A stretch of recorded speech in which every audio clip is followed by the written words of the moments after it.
हाँ जी। हम शिक्षा का अधिकार अधिनियम 2009 पढ़ रहे थे, जिसमें हमने अध्याय 1 देख लिया था कि जिसका नाम क्या है, प्रारंभिक या प्रस्तावना, जिसमें धाराएं कहाँ से कहाँ तक आती हैं। धाराएं 1 से लेकर 2 तक आती हैं।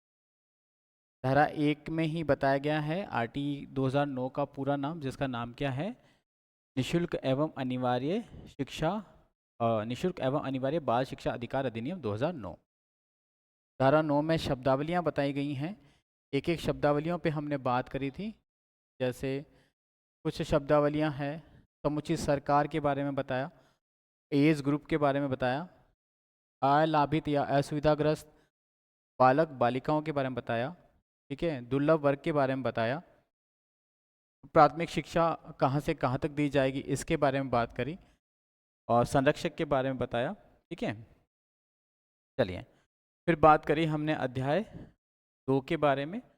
अध्याय 2 में जो है अध्याय 2 में जो है धाराएं जो है 3 से लेकर 5 तक है, और बहुत इम्पोर्टेंट अध्याय है, और इसका नाम है निशुल्क एवं अनिवार्य बाल शिक्षा अधिकार। ठीक है, धारा 3 से 5। 3 में हमने बात करी निशुल्क एवं अधिकार अनिवार्य बाल शिक्षा का अधिकार है। 6 से 14 वर्षों के लिए ये बच्चों के लिए है निशुल्क प्राथमिक शिक्षा, और इनसे तब तक फीस नहीं ली जा सकती जब तक कि इनकी पूरी प्राथमिक शिक्षा पूरी नहीं हो जाती।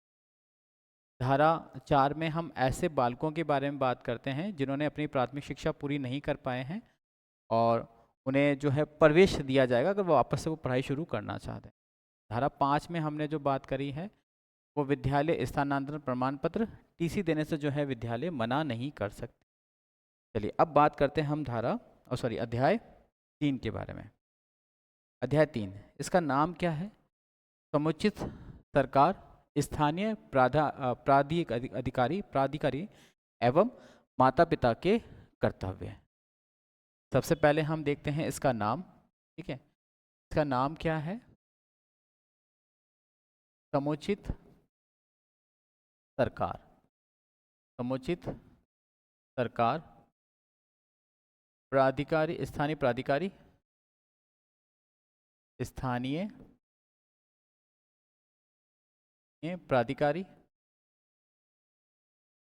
स्थानीय प्राधिकारी तथा माता पिता के कर्तव्य तथा माता पिता के कर्तव्यों के बारे में जो है इसमें बताया गया।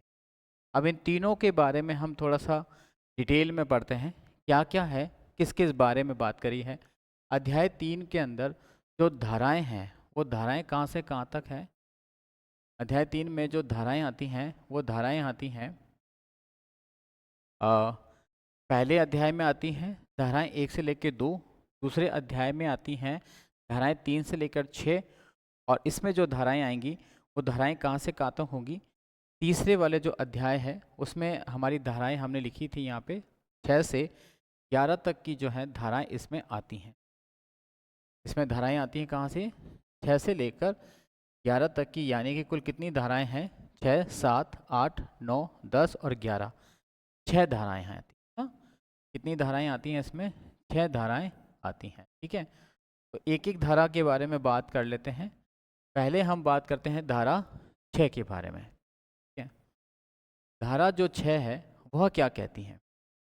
देखो, धारा 6 का जो संबंध है वो इन के उत्तरदायित्व जो है उनके क्या है, बंटवारे से हैं, यानी कि किसका क्या उत्तरदायित्व होगा उसके बारे में बात की जाती है। ठीक है, धारा 6 जो है इम्पॉर्टेंट उस विद्यालय से संबंधित हो जाती है या उस समुचित सरकार से संबंधित हो जाती है जिसमें अलग अलग चीज़ बताई गई है। जैसे कि धारा 6 के अंदर जो सबसे इम्पॉर्टेंट है वह है ये है समुचित सरकार और स्थानीय प्राधिकारी का विद्यालय स्थापित करने का कर्तव्य, वित्तीय और अन्य उत्तरदायित्वों का बांटना।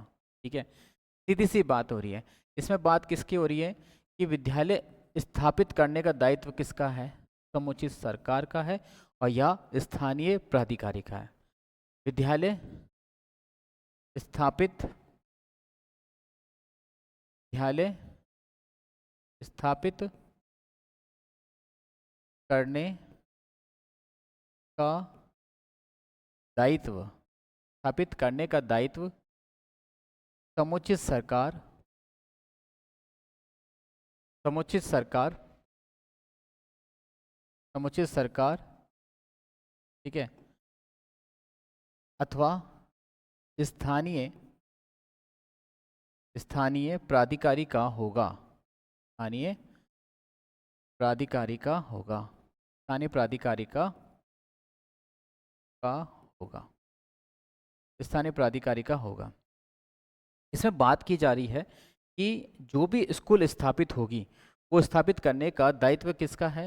यहाँ तो वहाँ पे जो भी केंद्र सरकार है, राज्य सरकार है, उसका है, या वहाँ पे जो भी ग्राम पंचायत या फिर पंचायत समिति है उसका है। उसको वहाँ पे स्कूल स्थापित करनी ही होगी। साथ ही साथ वहाँ के स्कूल को संचालन की जो वित्तीय हैं, यानी कि आवश्यकता है, वित्तीय आवश्यकता, उसको पूरा करने की जिम्मेदारी भी इन्हीं सरकार की होगी। केंद्र सरकार की ये जिम्मेदारी है कि वो वित्त आयोग को ये सिफारिश करे, राज्य वित्त आयोग को, कि भाई आपके राज्य के अंदर जो स्कूल स्थापित हो रही है उसको आप वित्त पोषण प्रदान करें। ठीक है, इसमें ही जो सबसे इम्पॉर्टेंट चीज़ क्या है, जो धारा ये कहती है कि कितने किलोमीटर के दायरे में, है ना, कितने किलोमीटर के दायरे में। देखो इसमें कहा जाता है धारा 6 के अनुसार, 6 के अनुसार ध्यान रखिएगा आप, है ना, जो भी समुचित सरकार या स्थानीय प्राधिकारी है वो जो स्कूल स्थापित करेगा, कौन से लेवल के स्कूल कितने किलोमीटर के दायरे में स्थापित करना अनिवार्य है वो है। अगर स्कूल प्राथमिक है और कक्षा 1 से लेकर 5 तक की है तो वह स्कूल बालक के निवास स्थान से 1 किलोमीटर के दायरे में होनी चाहिए। ठीक है, कक्षा 1 से 5 तक का विद्यालय की जो बालक से न्यूनतम दूरी है वो कितनी होनी चाहिए, न्यूनतम दूरी बालक के निवास से न्यूनतम दूरी होनी चाहिए 1 किलोमीटर। कक्षा 1 से लेकर 5 तक की जो स्कूल है वो बालक के निवास स्थान से कितने किलोमीटर की दूरी पर होनी चाहिए, 1 किलोमीटर की दूरी पर होनी चाहिए। किसके अनुसार, RTE 2009। इसी तरह से जो कक्षा 6 से लेकर 8 तक है, ऐसा कोई विद्यालय है तो बालक की उसकी न्यूनतम दूरी कितने किलोमीटर की होनी चाहिए, 3 किलोमीटर की होनी चाहिए। ये तो कह रहा है RTE 2009। लेकिन जब राजस्थान के अंदर राजस्थान निःशुल्क एवं अनिवार्य बाल शिक्षा अधिकार अधिनियम अधिकार नियमावली जारी की गई 2011 में, तो उन्होंने ये बोला कि राजस्थान के संदर्भ में हमारी जो विद्यालय की दूरी है वो कितनी है, 6 से 8 तक के लिए स्थापित करने के लिए वो है 2 किलोमीटर। ठीक है, कितनी है, 2 किलोमीटर। ठीक है, राजस्थान के संदर्भ में, राजस्थान के संदर्भ में RT के अनुसार तो अलग हो गया कि राजस्थान के संदर्भ में, राजस्थान के संदर्भ में कक्षा 6 से 8 तक के विद्यालय के लिए न्यूनतम दूरी के लिए न्यूनतम दूरी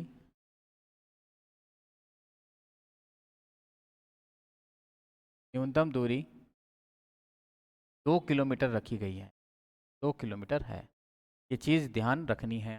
ठीक है, राजस्थान के रेफरेंस में तो कितनी है, 2 किलोमीटर है, जबकि RTE जो 2009 है उसके संदर्भ में कितनी है, 3 किलोमीटर की है। ठीक है, तो यह जो चीज़ आती है ये इम्पोर्टेंट मानी जाती है हमारे लिए। अब हम बात करते हैं धारा जो यहाँ पे आती है, धारा 6, 7, 8, 9, 10, 11 है। तो धारा 6 हमारी यहाँ पे कंप्लीट हो जाती है जो इम्पोर्टेंट रहती है। अब बात करते हैं हम धारा 7 के बारे में। ठीक है, धारा 7 के अनुसार क्या कहा जाता है, धारा 7 हमको ये कहती है कि समुचित सरकार, है ना, धारा 7 हमें ये कहती है कि जो वित्तीय प्रावधान है, यानी कि केंद्र जो केंद्र का जो वित्त आयोग है वो राज्य वित्त आयोग को ये सिफारिश करेगा, या फिर केंद्र और राज्य के बीच में इस अधिनियम को लेकर जो वित्त का बंटवारा है या जो वित्त दायित्व है वो क्या रहेगा। ठीक है। धारा 7, धारा 7, धारा 7 क्या कहती है? धारा 7 का संबंध किससे है? वित्तीय बंटवारे से है। वित्तीय बंटवारा से है कि वित्तीय बंटवारा किसका कितना होगा, यानी कि इस पूरे अधिनियम में केंद्र का कितना योगदान होगा, ठीक है, और राज्य का कितना योगदान होगा, इतना उससे संबंधित है। वर्तमान में इसका जो योगदान है वो 60-40 का रेशो चलता है। ठीक है, 60-40 का। जब ये चला था तब अलग अलग था।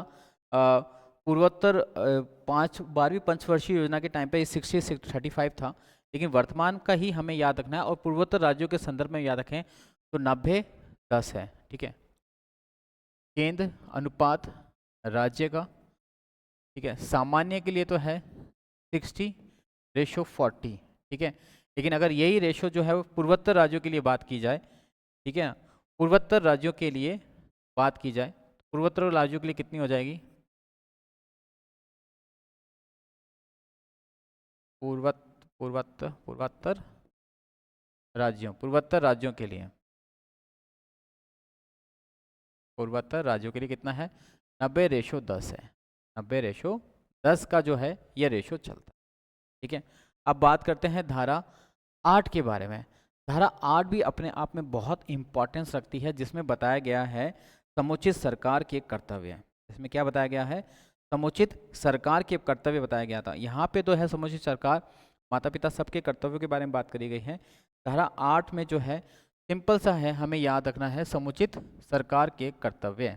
धारा दायित्व लिख लो आप, ज़्यादा अच्छा रहेगा। ठीक है, धारा 8, ठीक है, धारा 8 क्या है? समुचित सरकार के दायित्व, समुचित सरकार के दायित्व यहाँ पर बताए गए हैं। दायित्वों का उल्लेख, दायित्वों का उल्लेख। इसमें कौन कौन से दायित्व के उल्लेख माने जाते हैं? जैसे समुचित सरकार का ये पहला दायित्व होता है कि वे उन बच्चों को शिक्षा प्रदान करे जिनकी आयु कैसी है? 6 से लेकर 14 वर्ष तक है।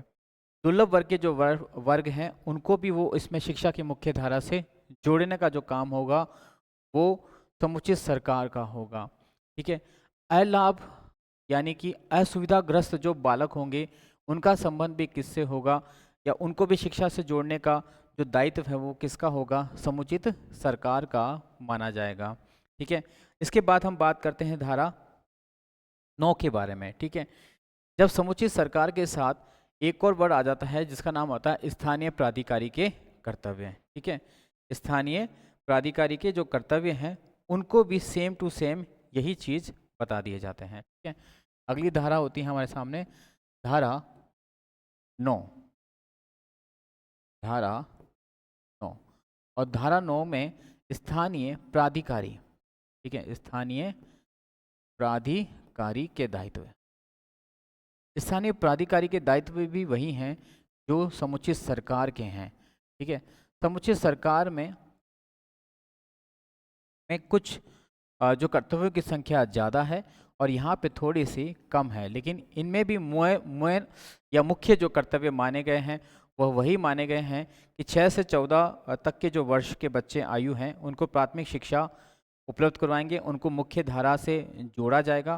ठीक है, और उनको जो है बुनियादी शिक्षा दी जाएगी।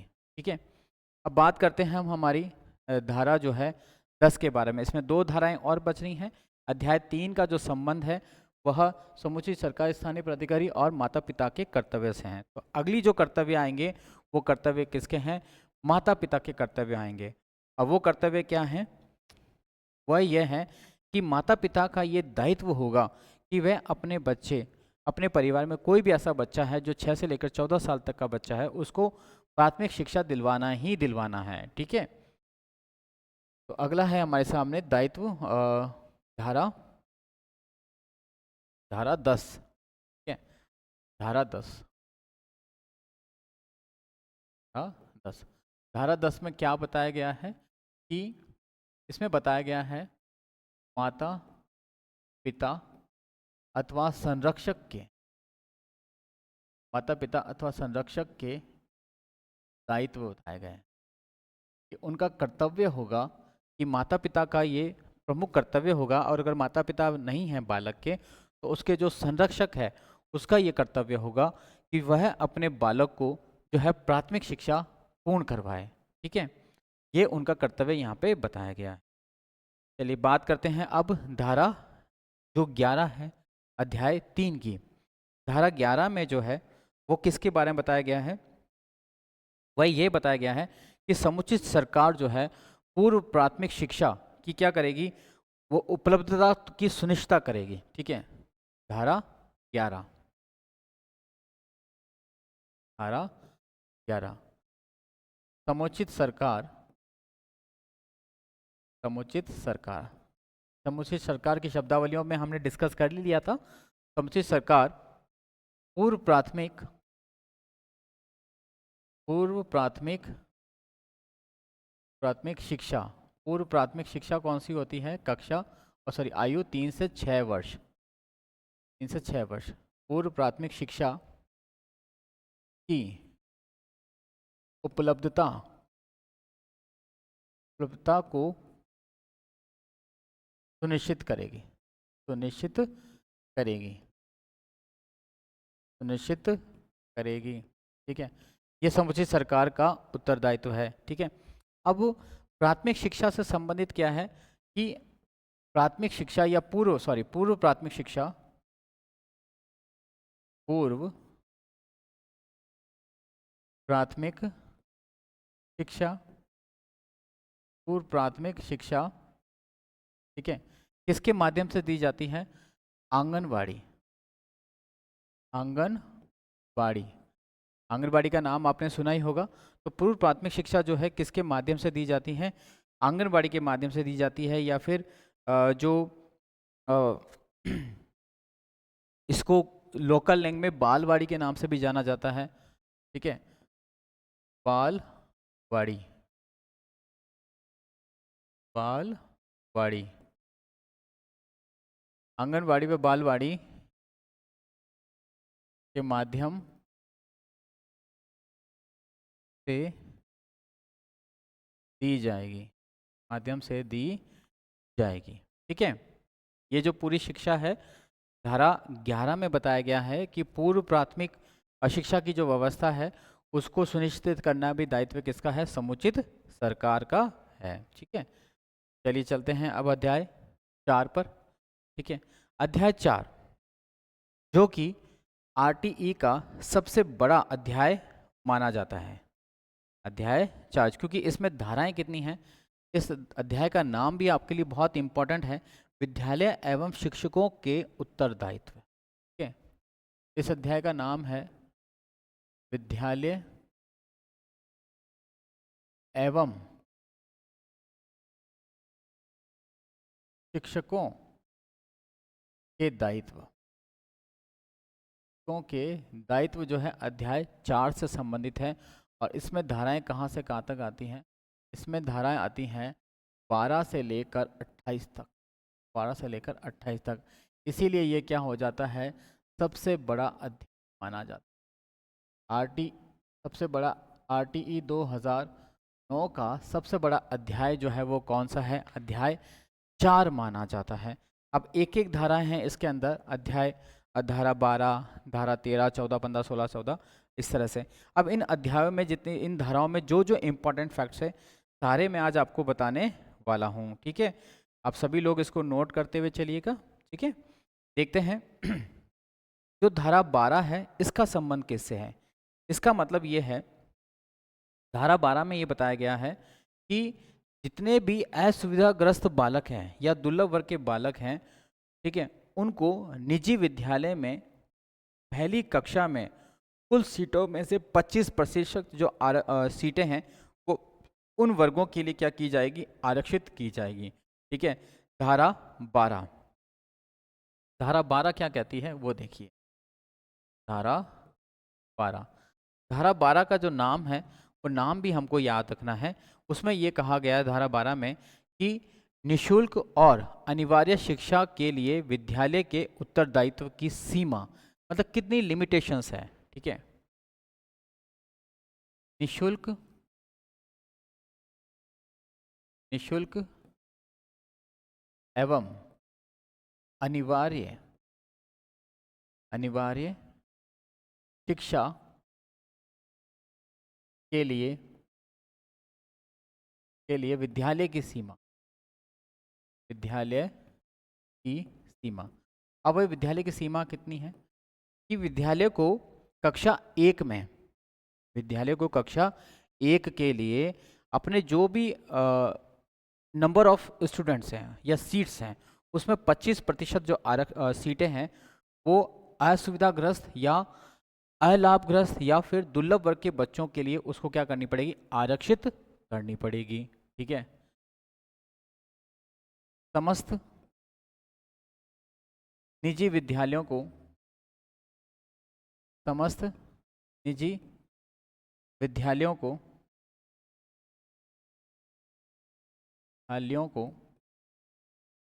को कक्षा 1 में असुविधाग्रस्त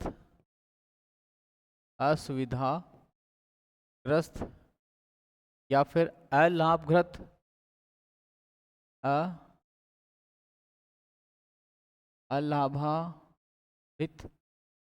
अलाभावित या फिर दुर्लभ, है ना, दुर्लभ वर्ग के लिए 25% स्थान आरक्षित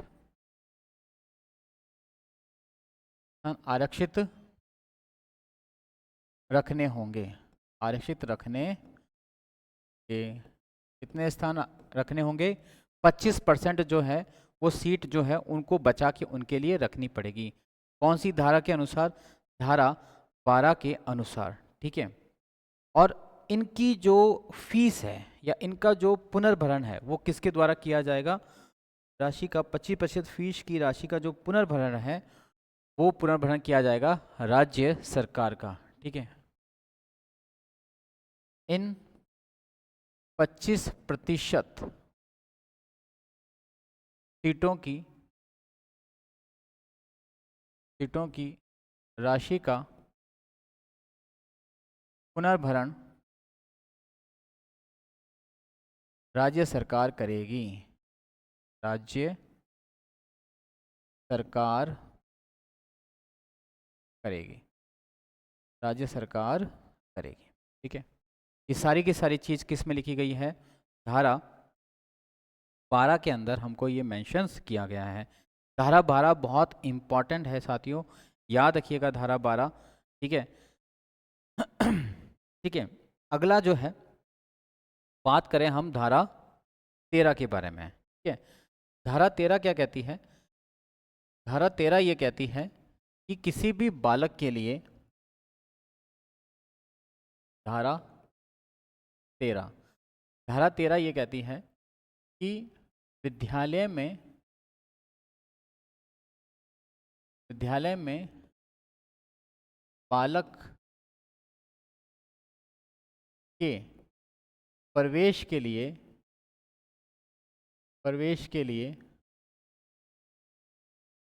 प्रवेश परीक्षा का आयोजन नहीं किया जा सकेगा।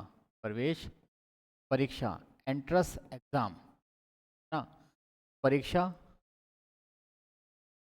का आयोजन नहीं होगा, आयोजन नहीं किया जा सकता, नहीं किया जा सकता, नहीं किया जा, मीन्स ये कि प्रवेश परीक्षा हमको नहीं लेनी है।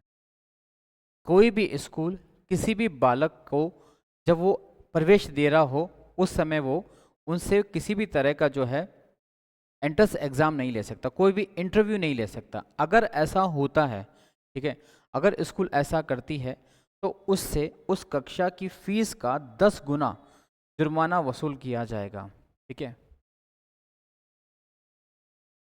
उल्लंघन करने पर फीस का 10 गुना जुर्माना 10 गुना जुर्माना दिया जाएगा। 10 गुना जुर्माना दिया जाएगा। ठीक है। इसी तरह से अगर कोई विद्यालय अभिभावक की परीक्षा भी लेता है ना, इसी तरह से कोई विद्यालय अगर अभिभावक की परीक्षा भी लेता है तो भी जो है उसके लिए जुर्माने का प्रावधान किया गया है। ठीक है। फिर बात करते हैं हम जो है धारा हमारी 14 के बारे में। ठीक है। अगर अभिभावकों का साक्षात्कार लेता है तो भी उसके ऊपर जुर्माना लगाया जा सकता है लगभग 25,000 का। ठीक है। बालक के अभिभावक के साक्षात्कार बालक के अभिभावक के साक्षात्कार लेने पर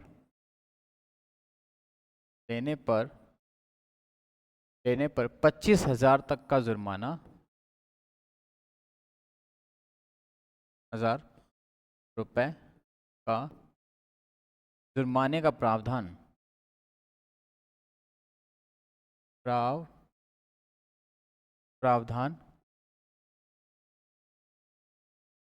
प्रावधान जुर्माने का प्रावधान है। ठीक है। लेने पर कितने जुर्माने का लिया जा सकता है? 25,000 तक का जो जुर्माना है उसका प्रावधान यहाँ पर किया गया है। ठीक है। फिर बात करते हैं हम धारा जो है 14 के बारे में। टोटल 28 धाराएं चलेंगी इसमें, तो हम फटाफट से जो है आपको धाराएं बता देते हैं। अगर कोई बालक है और उसके पास पिछली कक्षा का कोई प्रमाण पत्र नहीं है तो ऐसा नहीं है कि उसको प्रवेश नहीं दिया जाएगा। ठीक है। धारा 15 धारा 15 क्या कहती है? प्रमाण पत्र। अब प्रमाण पत्र कुछ भी हो सकता है। ठीक है। प्रमाण पत्र जैसे उसका बर्थ सर्टिफिकेट हो सकता है, उसका आधार कार्ड हो सकता है, या कुछ भी हो सकता है। उसके अभाव में प्रमाण पत्र के अभाव में प्रवेश से नहीं रोका जा सकता। अगर प्रमाण पत्र नहीं है तो भी क्या है, उसको प्रवेश तो दिया जाएगा और उसको कुछ समय दिया जाएगा कि भाई इतने समय में आप क्या करिए, अपने प्रमाण पत्र को प्रस्तुत कर दीजिए। धारा 14 है ये, है ना? धारा 14 है। अभी हम 13 पढ़ रहे थे, ये धारा 14 है भाई, है ना? धारा 14। अब बात करते हैं धारा 15 के बारे में। छोटी सी धाराएं हैं, छोटी छोटी बातें हैं, लेकिन बहुत इंपॉर्टेंट है। ठीक है। धारा 15 क्या कहती है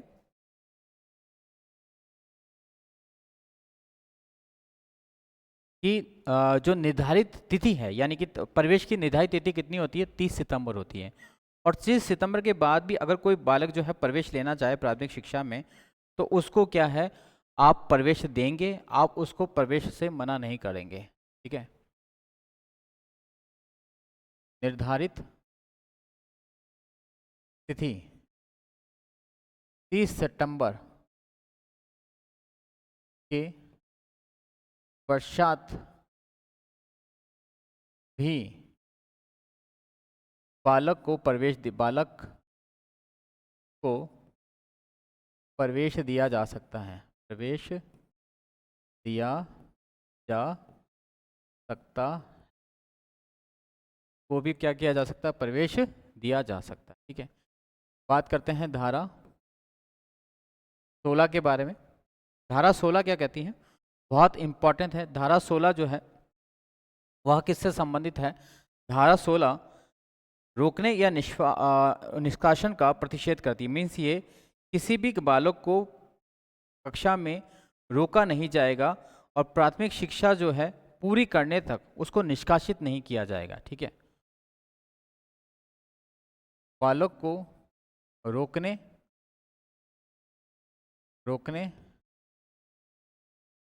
और निष्पादित का निषेध है। अगर कोई बालक जो है किसी कक्षा में फेल हो गया या पढ़ नहीं रहा है तो विद्यालय जो है उसको निकाल नहीं सकता।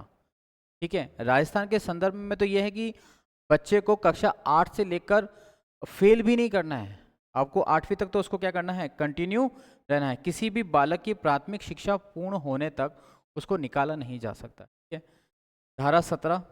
ठीक है, राजस्थान में क्या है 2019 में ये नियम लागू हो गया कि हम जो भी बालक जो है हमारा है 1 से लेकर कक्षा 8 तक उसको हम फेल नहीं कर सकते। ठीक है, 17 में बालों को आप शारीरिक दंड नहीं दे सकते। ठीक है, धारा 17 शारीरिक दंड का क्या है, यहाँ पर निषेध है। शारीरिक दंड का क्या है भाई, निषेध है, आप उसको मार काट नहीं सकते हो। ठीक है, धारा 18 धारा 18 धारा 18 क्या कहती है, इंपॉर्टेंट है। 16 17 18 18 ये कहती है कि मान्यता प्राप्त प्रमाण पत्र अभिप्राप्त किए बिना किसी भी विद्यालय का स्थापित नहीं किया जाना। मतलब किसी भी हम ऐसी स्कूल को स्थापित नहीं कर सकते जिसके पास सर्टिफिकेट नहीं हो। ठीक है, मान्यता प्राप्त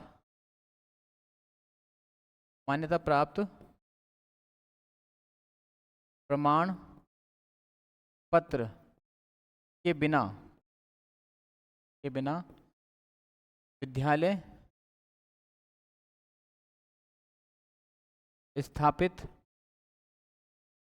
स्थापित नहीं किया जा सकता, नहीं किया जा सकता, बिना नहीं किया जा सकता है। ठीक है, बात करें हम धारा 19 के बारे में। धारा 19। ठीक है, धारा 19 क्या कहती है, धारा 19 16 में हमने बता दिया आपको। 16 में क्या है कि जो है आप बच्चे को निकाल नहीं सकते। ठीक है, और धारा जो है 19 है वो 19 क्या कहती है, विद्यालय के लिए कि मानक मापदंड होंगे, कि विद्यालय के लिए क्या है, मानक मापदंड होंगे कि किस विद्यालय को कैसी स्थिति में स्थापित किया जाता है। तो यहाँ पर इम्पॉर्टेंट जो चीज़ है वो है विद्यालय के मानक व मापदंड। जैसे कि विद्यालय में पर्याप्त रोशनी की व्यवस्था होनी चाहिए, रूम होना चाहिए, एक बड़ा मैदान होना चाहिए। ये जो है कुछ मानक जो है उसमें दे रखे हैं। अगर ये मानक पूरे नहीं कर किए जाते हैं तो ऐसी स्थिति में उस पर क्या लगाया जा सकता है, जुर्माना लगाया जा सकता है। कि विद्यालय में स्टाफ रूम होना चाहिए, प्रधानाध्यापक का कक्ष होना चाहिए, रसोई घर होना चाहिए। ठीक है धारा जो 19 है, धारा जो 19 है वही क्या कहती है कि 19 के बाद हमने बता दिया। धारा 20 की बात करते हैं। 20 ये कहती है कि जो भी आरटीई की अनुसूची है या जो भी आरटी का कानून है उसमें जो संशोधन है वो कौन कर सकता है, केंद्र सरकार कर सकती है। ठीक है, आरटीई 2009 में संशोधन का अधिकार, संशोधन कौन कर सकता है, केंद्र सरकार कर सकती है, केंद्र सरकार करती है। सीधी सी बात करते हैं कि आरटीई में संशोधन का जो अधिकार है वो किसके पास है, केंद्र सरकार के पास है। ठीक है, बात करें 21 की, 21 में जो है एसएमसी का उल्लेख है और 21A के अंदर एसएमसी के गठन के बारे में बताया गया है। इंपॉर्टेंट है, ध्यान रखिएगा। धारा 21 एसएमसी स्कूल मैनेजमेंट कमेटी का उल्लेख है। ठीक है, और 21 कै के बारे में बात की जाए, 21 कै तो एसएमसी का गठन प्रक्रिया इसमें 50% क्या होनी चाहिए, फीमेल्स होनी चाहिए, स्टूडेंट्स होनी चाहिए या स्त्रियां होना जरूरी है। ये एसएमसी के बारे में बात करी है धारा गया 21 के अंदर। बात करें हम धारा 22 में, तो धारा 22 में ये बोला गया है कि एसएमसी जो है स्कूल डेवलपमेंट प्लान यानी कि विद्यालय विकास योजना जो है वो बनाएगी, और वो कितने वर्ष के लिए होगी? 3 वर्षों के लिए होगी। ठीक है। धारा 22, धारा 22, धारा 22 का जो संबंध है सीधे तरह से किस पे है? एसएमसी से है। और एसएमसी से ये उम्मीद की जाती है कि वो एसएमसी स्कूल डेवलपमेंट प्लान बनाएगी। और स्कूल डेवलपमेंट प्लान कितना बनाएगी? ठीक है, एक योजना बनाएगी जो कि 3 साल के लिए बनाई जाएगी। ठीक है, एसएमसी स्कूल विकास योजना बनाएगी, या ये बोला जाए स्कूल विकास योजना बनाने का अधिकार किसके पास है? एसएमसी के पास है। एसएमसी ही जो है स्कूल मैनेजमेंट जो कमेटी होती है उसके ऊपर हम विस्तार से चर्चा करेंगे आने वाली कक्षाओं में। ठीक है, धारा 30, ठीक है, कि जो शिक्षकों के लिए पद हैं उनकी जो शर्तें हैं, उनकी योग्यताएं हैं। ठीक है, ये चीज़ है धारा 23 शिक्षकों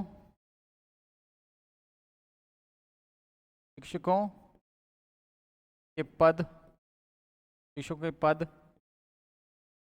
के पद, शर्तें और योग्यताओं का उल्लेख है, जो कि का उल्लेख है जो कि शिक्षा नीति के अनुसार होते हैं। मतलब प्राथमिक शिक्षा के लिए अगर जो शिक्षक होगा वो BSTC क्लियर होना चाहिए, और उच्च प्राथमिक के लिए जो शिक्षक होता है वो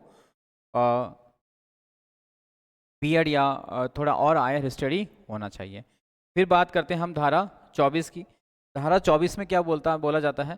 धारा 24 में बोला जाता है शिक्षकों के कर्तव्य और विद्यालय को जो है शिक्षकों के कर्तव्य और विद्यालय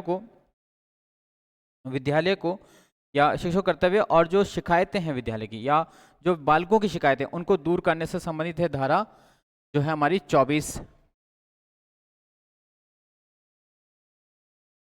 धारा 24 इसमें बताए गए हैं शिक्षकों के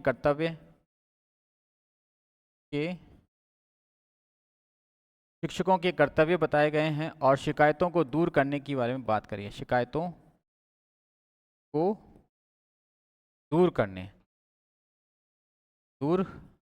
करना। जो शिक्षकों की शिकायतें हैं उनसे संबंधित जो धारा है वो धारा कौन सी हो जाती है? धारा 24 हो जाती है। धारा 25 जो है छात्र शिक्षक के अनुपात से संबंधित है। स्टार लगा के चलिएगा, इंपॉर्टेंट है कि धारा 25 छात्र शिक्षक अनुपात से संबंधित है।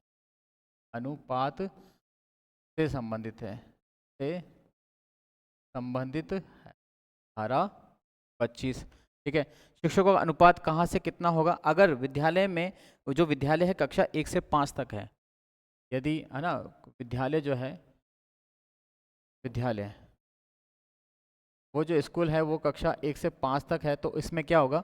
जो 30 होंगे 1 से लेकर जो 30 होते हैं, या 1 से लेकर जो 30 है, 30 पर एक छात्र चाहिए और 60 पर चाहिए। ठीक है, 0 से 60 तक 2 शिक्षक चाहिए। ठीक है, 61 से 90 तक 3 शिक्षक चाहिए। ठीक है, 90 से 120 तक कितने चाहिए? 90 से 120 पर 30 पर 1 के हिसाब से चाहिए।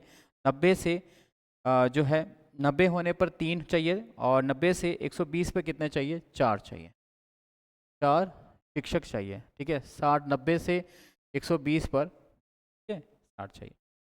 अगर यही चीज़ जो है 120 121 से 200 पे हो जाए, ठीक है, 121 से लेकर 200 के बीच में रहे, तो यहाँ पे 5 + 1 चाहिए, 5 + 1। एक कौन होगा? ये प्रधानाध्यापक होगा। ठीक है, लेकिन जब यही रेशो जो है कक्षा 1 से 8 तक के लिए हम ले लेते हैं, ठीक है, तो उसमें जो है उच्च प्राथमिक शिक्षा के लिए उसमें जो रेशो चलता है वह क्या चलता है? 45 पर, है ना, प्रति कक्षा के अंदर। ठीक है, प्रति कक्षा के अंदर जो रेशो चलता है वो कितना चलता है? 45 के आसपास का चलता है। ठीक है, 35 के अंदर शाक शिक्षा अनुपात, ठीक है, 35 में चलता है। यूपीएससी में जो है वो 6 से कक्षा 8 पर जो रेशो चलता है वो 35 पे चलता है। चलिए बात करते हैं धारा 26 के बारे में। धारा 26 के बारे में, इसके बारे में अनुसूची के अंदर और मैं आपको चीज़ें बताऊंगा। धारा 26, धारा 26 क्या कहती है? धारा 26 हमको ये कहती है कि 10% से ज़्यादा अध्यापकों के पद रिक्त नहीं होने चाहिए। विद्यालय में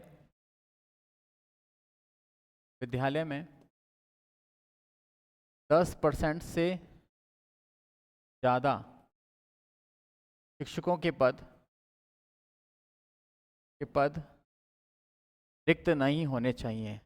रिक्त नहीं होने चाहिए, नहीं होने चाहिए। ये बात की जा रही है धारा 26 में। बात करें धारा 27 के बारे में।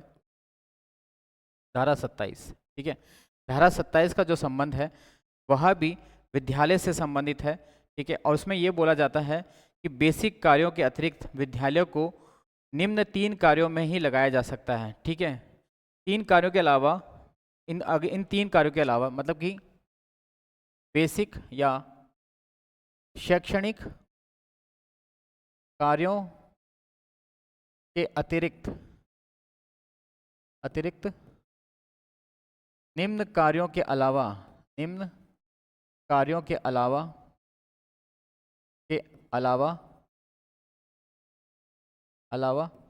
शिक्षकों को नहीं लगाया जा सकता। नहीं लगाया जा सकता। पहला जनगणना, ठीक है। दूसरा निर्वाचन,